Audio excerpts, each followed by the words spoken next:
All right, this is the episode recap. Love and I keep saying Love and Marriage Hospital. Belle Collector, season 3 reunion special. Okay, because I was just ready to get on into this. I don't care what I got to go. We're going to figure out how to get this doggone recap out to the people. Because I got some things to talk about. I got some things to say. Okay.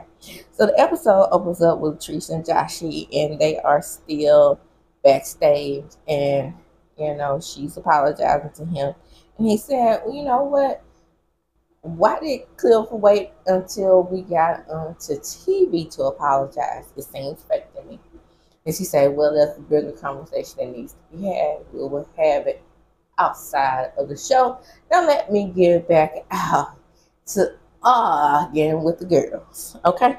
So, really, this is more so about Gucci and Gucci's relationship with JJ and the girls. So, still a problem, okay? So, Carla asked Gucci is let me go back. Carlos does approach different packages here. So we're on Letitia and Glenn's package first. The reason why I saw Gucci right there is because I've been calling Glenn Gucci Mike. Okay? Because he got his little rap thing going on and what's not. Okay. So she said, he proposed to me. We getting along good. We just married now. We're going to stay so married. If Cliff just stays out of our relationship.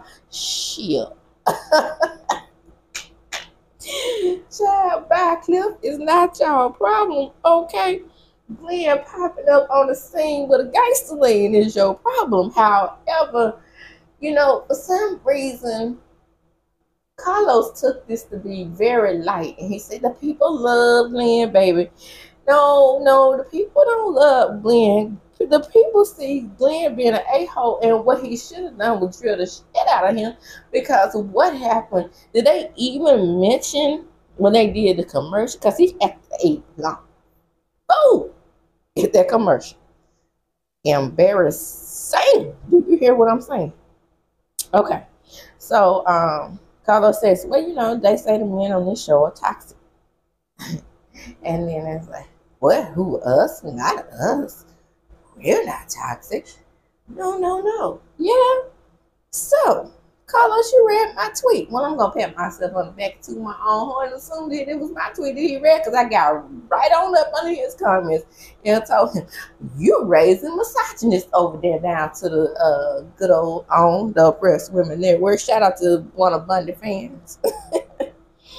Anyway, Cliff takes credit for their reunion. He's like, oh, see what I did? I did? Okay. Subtitles is taking credit for their reunion. What do you guys think about that? Did subtitles get them back together? Did he cause more shit? Because what's going to happen is we're going to go ahead and talk about Gucci's birthday party. And how Glenn was called by Cliff, and he's like, your woman is in here tugging on pink. And she's like, you made things work between us. We had came to a better place. Crying, looking like a fool. All I wanted to do was take some damn vice grips and peel her out that damn dress. That's all I want to do. That's all I can think about. And anyway, so JJ says, well, what was he doing? Want to see if that man's pain was real or not? If he had such a problem with, the stripper being around the t-shirt, told her to tug and pull it on it and see was it real. I didn't say that. Sure you did. Roll that beautiful baby footage. And there it was. Tug on, put it on, and see it in real. I don't think it real. That was you, Cliff. That was you. Moving right along. Okay. Right. So there seems to be this big controversy about Glenn comparing Letitia to Melody. He said that he was Martell and she was Melody. And Martell was the one who put Melody on. There would be no Melody if it wasn't for Martell. We all know that's bullshit. So I don't even know what the big issue was. I think more so what people are not understanding, like I said in my previous video, people are not understanding when they talk about Tisha don't do anything. She did one thing right, she pissed this show. And a lot of people, a lot of people and a lot of content creators are thinking that this is actually Carlos's best creation. Outside of his Bravo shows and the decline of Love and Marriage Huntsville, Belle Collective is up there for me. For me, Belle Collective is number one. Excuse me. Love and Marriage, Detroit is number two for me. And then DC is number three. Excuse me. I don't know what's going on here. Maybe because I'm in the bathroom. But anyway, for me, Love and Marriage Detroit was good. I got a lot of good psychological practice on that show because of what was going on with Brandon and Christina. And to me, it was top tier for me. But Belle Collective is out of in a class all to themselves. But no, like I said, I think that's why they compare them because, like I said, Letitia pitched the show and Mel pitched the show. And, you know, that's where the similarities end.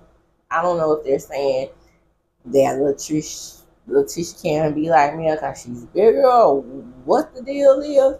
Or, of course, Mel won't come up on the stage. Well, then, yet again, Mel did come up on the stage, those self-washing clothes on, but, you know, those self-washes at the car wash. That's what I say Mel's outfit look like. So she did come out in that. But she wouldn't come out in an outfit that you have to peel out of with a banana compressor. Yeah, that's what they call those shoehorns back in the day, a banana compressor. You have to push your foot off in the shoe.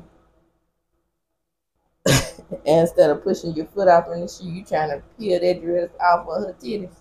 Because that's what it looked like, baby. And she was squoze off, all up off in that dress. Okay. So we get past Scrupplegate, as they saying on stage. Boy, I don't hear any other Southerners. Now, you know, I told you I brag about the Southerners because we got that good Queen's English accent that people don't really understand. But Scrupple, I don't hear any other Southerners using the SK with when there's an ST. But baby, it eats us up. So anyway, back to Scrupplegate. And you know, Cliff is just, you know, not getting the whole thing about causing issues by telling it you were being messy. You should have been S with the mess that night because that's exactly what you were doing. You weren't doing that because that's your boy. You were doing that because, you know, you wanted to see what kind of hell you could raise.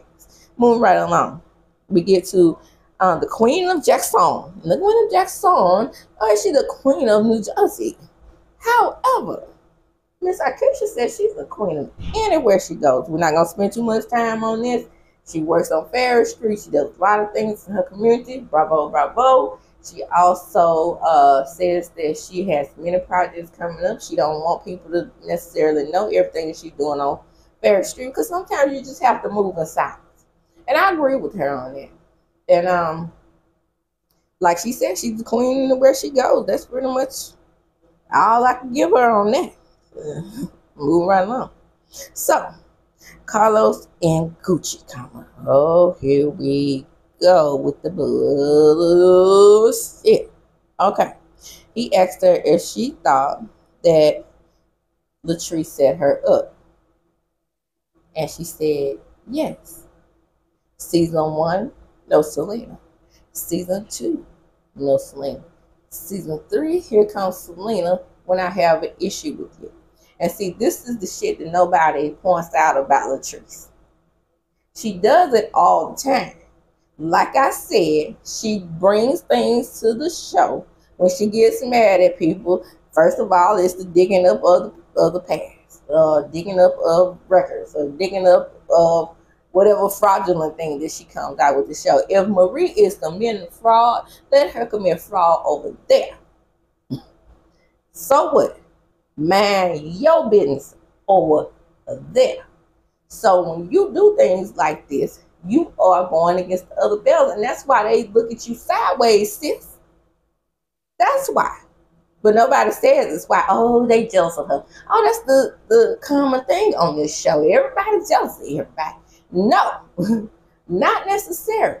You bring some shit out on me on the show that I'm on as well as you, I'm going to talk about it too. And everybody knows that that's why she brought Selena on the show. She wanted to give back at So Gucci for bad mouthing her. So she has this so-called friendship with Selena. I know what I do. I'll bring her as a friend on the show. By the way,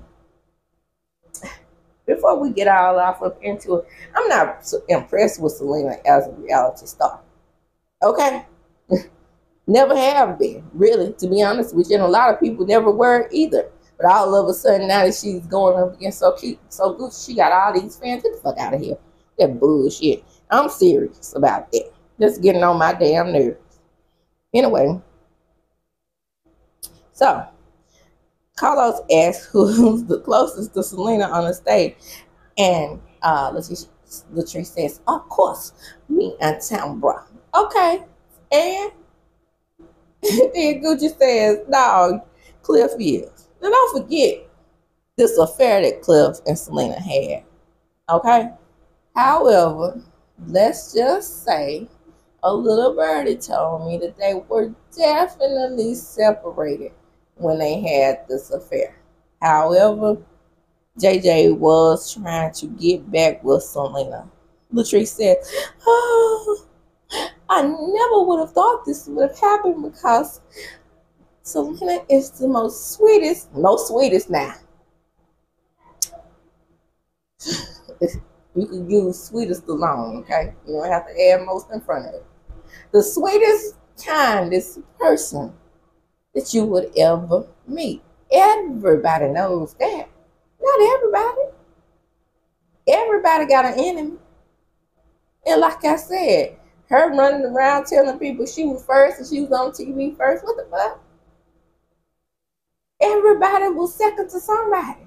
You probably second to many people that was in your fiance's relationship. Now, we get to Tamara, and they was like, what, Tamara, how did you feel about it?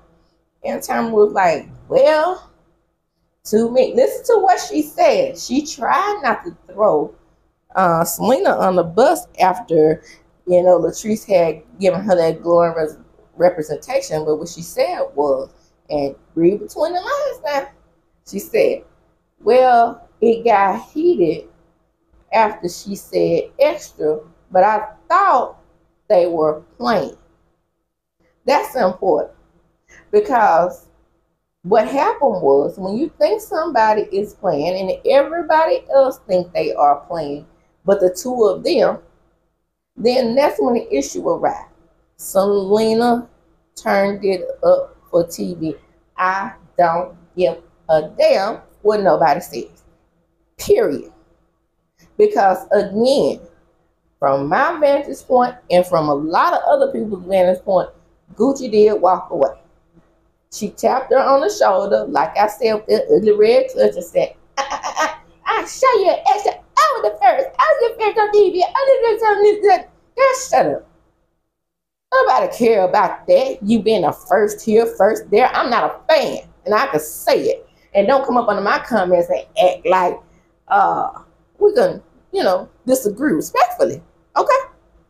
Don't come up under my comments acting as if, you know, she wasn't in the wrong and she didn't start this mess. She started it from start to finish, and I'm going to say it like I mean it. Now, in honor of Mother Winnie. Now, when Gucci does things wrong, I call her out because Gucci is not my favorite on the show. I don't have a favorite on this show.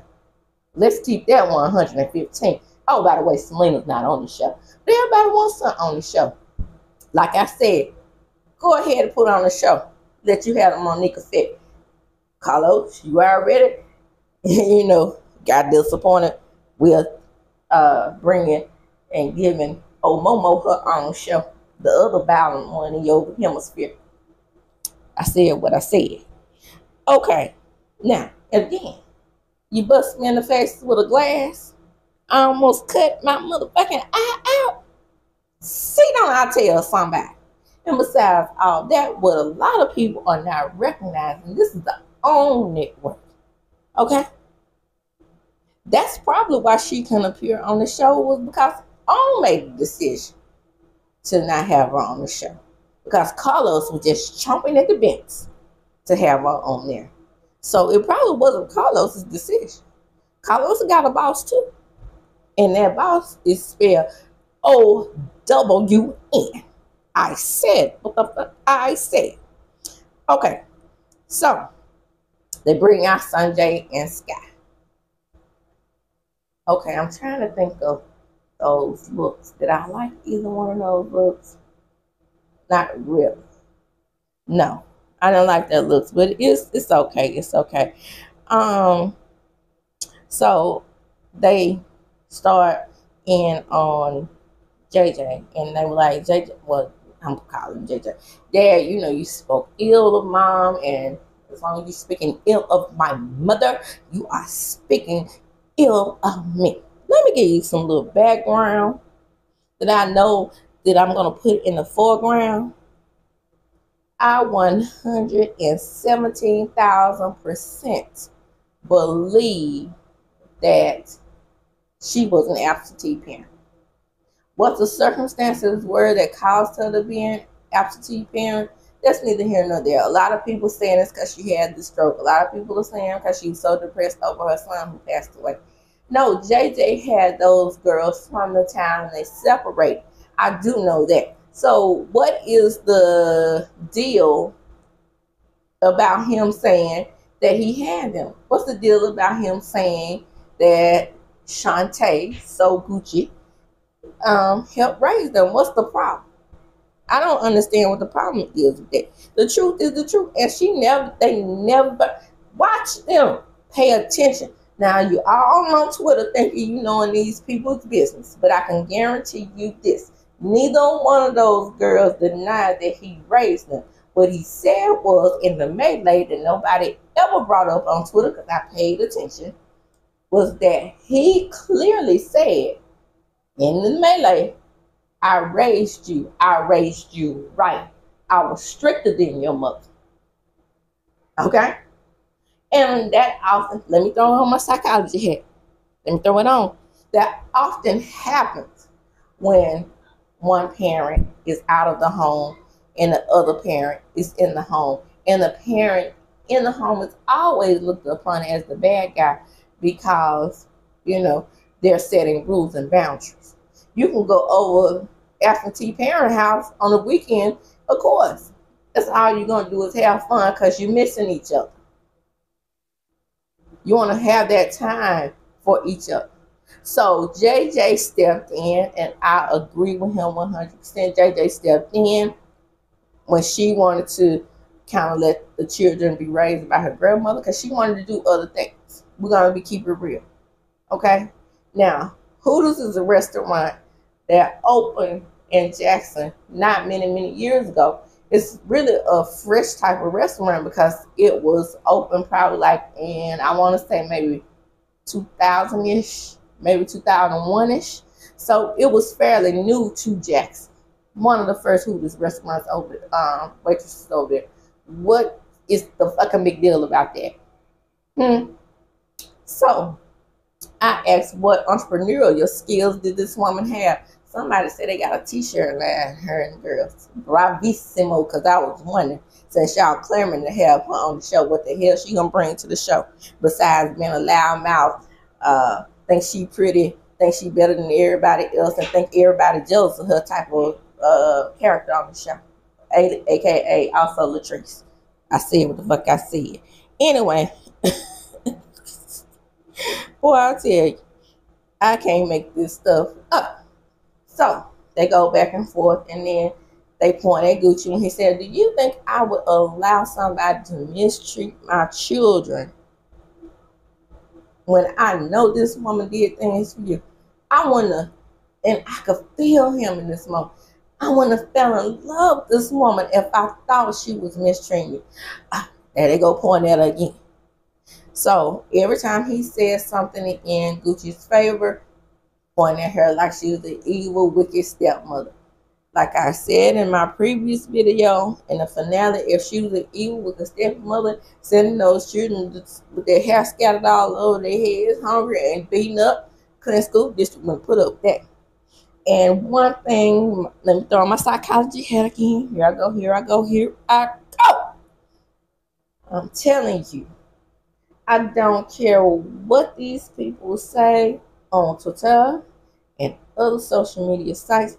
That lady was genuinely hurt when they said that they didn't ever want to have a relationship with her. Because I believe, this is just my belief, that that's the reason why Star did not come on the show, is because Star was caught in between a rock and a hard place, because she honestly still likes Gucci. And she didn't want to be against her sisters in that moment. So they was like, you know, their mother should have been able to come on the show to defend herself. Yeah, maybe, I think maybe Skype or Zoom. Yeah. I wouldn't want somebody busting me up in the face with a glass around me either, ever. One more time, Gucci and family, you do not have to have a relationship with Selena. Leave her over there. And these girls saying that the only way they can have a relationship with Gucci is if she have a relationship with their mother. So what? Telling her to drop the charges? Say what now? What if D had slapped you in the face with a glass? I'm putting you in the same position that your mother and Selena were. If D had slapped you in the face with a glass on camera, you wouldn't have pressed charges. You would have just let her get away with that. You would have been cool with that bullshit. Again. So, we're going to wrap this thing up. They start going back and forth.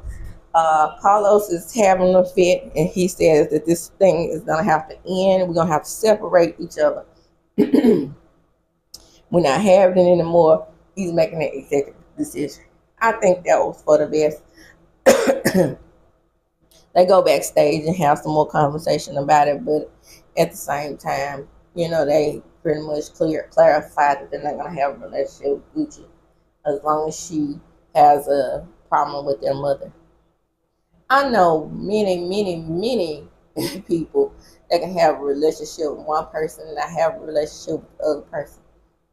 Foolishness, if you ask me, in my opinion. You know, this is my opinion, but I know that's not the majority opinion. But I often have a tendency to ride in my own direction with my own mind, and my own mind is telling me I wouldn't give a fuck if I didn't have a relationship with them either.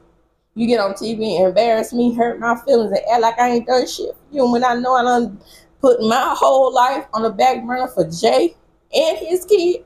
Girl, bye. Sit on down somewhere, both of you. I said what the fuck I said. So they go around the room and ask people what the we wrapping things up. So they asked Gucci, what does she have going on? She about to do a little acting, and she still wants to work on a family relationship. Child, about stop. If they don't come to you, get in your marriage, enjoy your husband, and keep it pushing. Akeisha said she was working on an energy drink for folks in their 40s, having children, baby. Woo! This is a different breed of child. My children can look me in the face and I'm telling them to stop doing what they're doing and look in my face and say, okay, mom, and keep doing the same motherfucking shit. Okay? So, yeah, 49 with a 2 6-year-olds over here. So, give me that drink. Give me that drink. So, Tamara is, I am so happy. I am Tamara. I am so happy. I am now a mom and I have my own podcast and I am interviewing really famous people. Great job, girl. And so let's see. Did I get everybody? Oh, Maria's ready to retire. LATRICE says she has her building and they're about to start a steak and shake. No, she didn't say that. A restaurant, I just threw steak and shake in there because baby, it's so many steak and shakes in Jackson. Or that steak and skate, whatever it is. Whatever that little restaurant with the doggone, gosh darn it. With the hot air balloon. I think it's steak and skate. But yeah, that would make sense. Escape. So they eat red velvet cakes, red velvet cupcake. Akeisha. Girl, when I tell you I love a red velvet anything, cakes, squares, cupcakes, round cakes, any kind of cakes. If it's red velvet, I want it with pecans on top, and I don't even eat pecans. Ain't that something? Anyway, so they all toast to hopefully what's going to be a more fruitful season. So Gucci, I hope you show yourself to be the star that you are, and I do mean in the real estate business, which I know you have. I follow you on Instagram. I know you're doing a show on HGTV. And with that, I'm going to close by saying this was a stellar episode, stellar season for me, for Belle Collective. Congratulations, ladies. And I do mean all of you, even the ones I like a little less than I like the others. Like I said, I don't have a favorite on this show. I'm signing off, and as I do when I close, I'm going to chunk them up. Deuces. Don't forget to like, comment, and subscribe to my videos.